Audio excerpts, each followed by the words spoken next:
जय श्री कृष्ण मित्रों। आज मैं पुनः आपके समक्ष श्रीमद् भगवत गीता की कड़ी में अध्याय 2 का 42वां और 43वां श्लोक प्रस्तुत करने जा रहा हूँ। यह सांख्य योग के नाम से जाना जाता है। प्रथम अध्याय में, जिसे अर्जुन विषाद योग के नाम से जाना जाता है, इसमें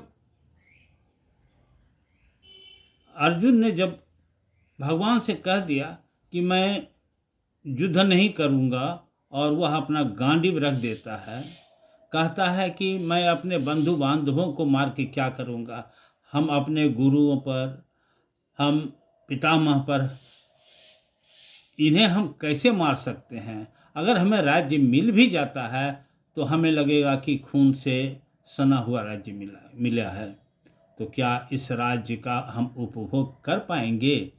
इससे तो अच्छा है कि हम भीख मांगकर खा लेंगे।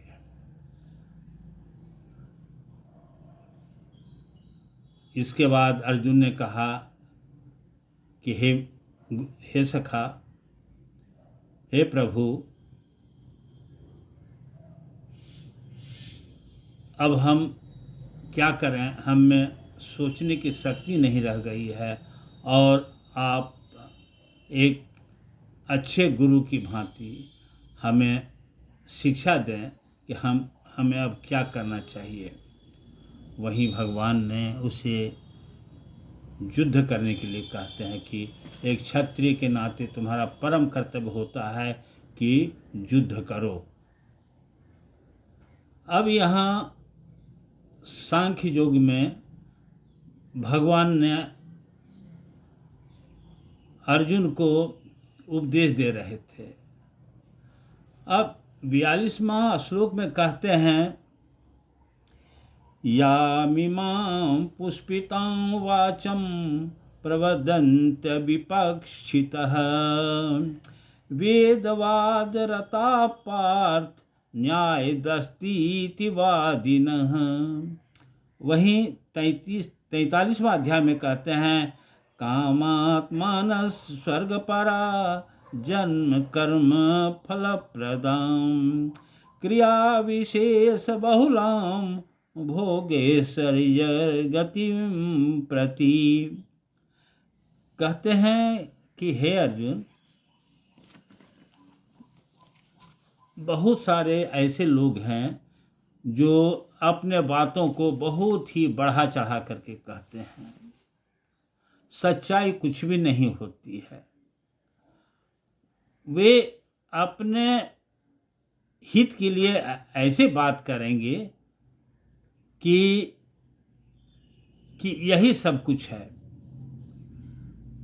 इतना बढ़ा चढ़ा करके बात करेंगे कि दूसरे लोग आकर्षित हो जाते हैं। जैसे एक या कुछ ऐसे फूल हैं, फूलते तो जरूर हैं, लेकिन न तो उसमें सुगंध होती है और न ही उसमें फल देने की क्षमता होती है। देखने में बहुत सुंदर लगते हैं, लेकिन ऐसे पुष्पों से क्या लाभ। पुष्प का तो पहला कर्तव्य होता है सुगंध देना और फल देना।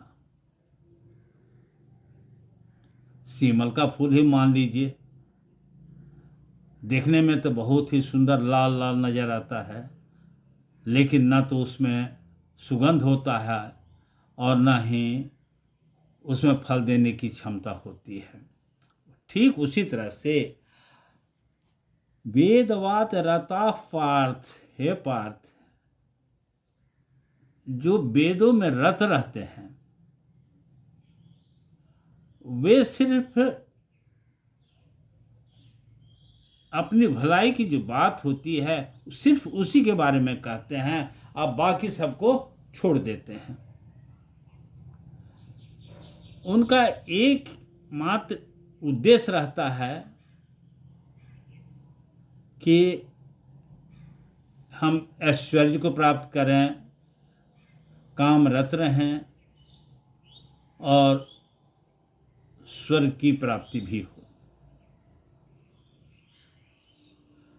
अर्जुन, ऐसे अज्ञानियों से हमें सचेत रहना है।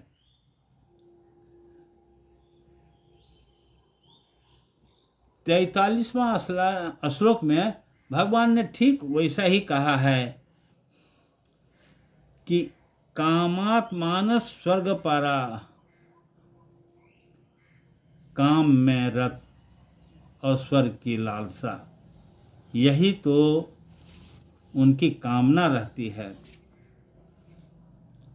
वे आज आलोचना करते हैं, वेदों के कर्म कांड में ही खोए जो रहते हैं और सांसारिक सुखों और स्वर्ग की प्राप्ति ही उनकी एकमात्र लक्ष्य होता है। वे कहते हैं, ऐसे व्यक्ति, ऐसे मनुष्य अज्ञानी होते हैं, वह अध्यात्म ज्ञान के बारे में सोचते ही नहीं हैं।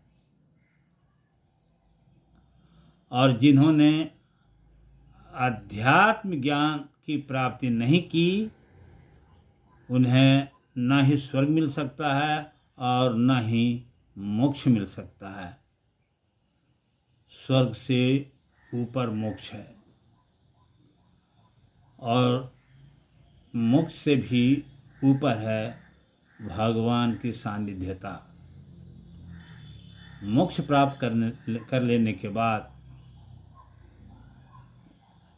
जन्म और मरण दोनों से मुक्ति हो जाती है। लेकिन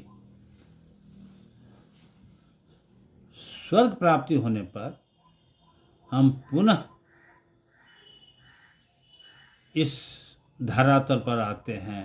अपने कर्म फल के अनुसार ही हमें योनि मिलती है। अगर हम अच्छे कर्म करेंगे तो हमें अच्छा योनि मिलेगा, और अगर बुरे कर्म करेंगे तो कीट पतंग मच्छर आदि माने बहुत जो निम्न तबके के योनि होती है उसमें हम जाएंगे।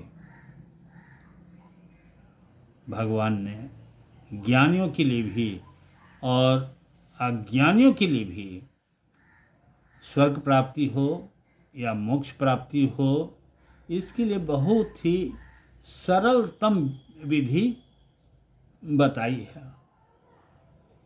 जैसे अर्जुन को सिर्फ कहते हैं कि तुम क्षत्रिय हो, तुम्हारा कर्तव्य है युद्ध करना, तुम्हारा कर्तव्य है अन्याय के विरुद्ध लड़ना, और अगर इसमें तुम मारे जाओगे तो तुम्हें स्वर्ग की प्राप्ति होगी। अगर जीत जाओगे तो तुम्हें राज्य मिलेगा। ठीक उसी तरह से हम मानव को भी,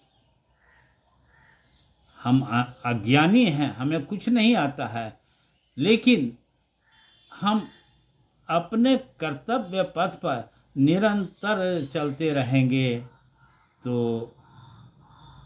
हमें स्वर्ग मिलेगा। उसी तरह से ज्ञानियों के लिए भी है, मुनियों के लिए भी है, ऋषियों के लिए है। ज्ञान योग से, तपो योग से अगर वे अपना काम करते हैं, अपने धर्म का निर्वहन करते हैं, वे भी परम गति को प्राप्त होंगे। उन्हें भी स्वर्ग मिलेगी या मोक्ष मिलेगा। मित्रों, गीता एक अलौकिक पुस्तक है। जिसने भी थोड़ा श्रवण किया है, थोड़ा अध्ययन किया है, वह अपने कर्तव्य से कभी विमुख नहीं हो सकता है। वह निरंतर आगे बढ़ते जाता है, आगे बढ़ते जाता है और वह अपने लक्ष्य की प्राप्ति भी कर लेता है। जय श्री कृष्ण।